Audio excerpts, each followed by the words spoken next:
Hello Nome students and parents, it's Mr. Hutchinson here with a Friday update and preview for next week. Just wanted to keep you abreast of what's happening here in social studies class. So the first thing we want to talk about is the fact that we have been tracking some storms this year using this hurricane tracking chart. And we have Gabrielle, that's my red line here, that we've been tracking recently up through here. She's been back and forth, kind of an interesting roller coaster ride of a storm there between tropical depression, tropical storm, back and forth, back and forth.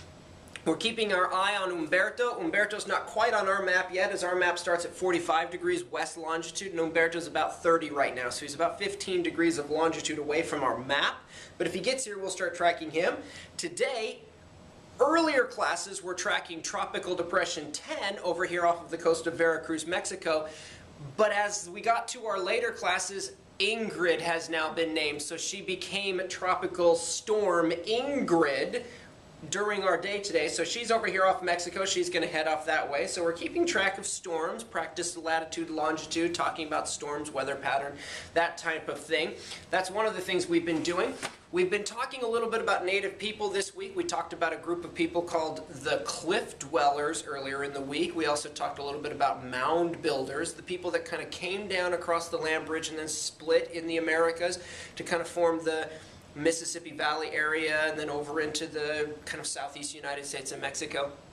We talked a little bit about them, and then we started talking about Kennewick Man. And Kennewick Man is a very interesting skeleton that was found over in Washington State and really blew open some of the theories about how long ago people came here, how they got here, and then there was a very interesting legal battle over the bones between Native American tribes currently and the scientific world and who has rights to these bones. And so we've been talking about him for the last couple of days and finished that off today. Next week, when we get back to school on Monday, we're going to begin to push south from North America into Central America, and we're going to start talking about the Aztec people a little bit.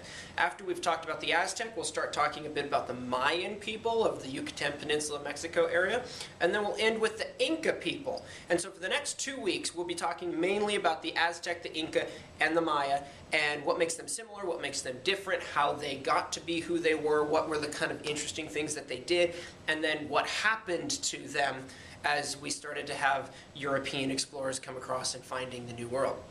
So that's where we're going in the next 2 weeks as we kind of end off our first quarter. So if you have questions, let me know. Thanks very much.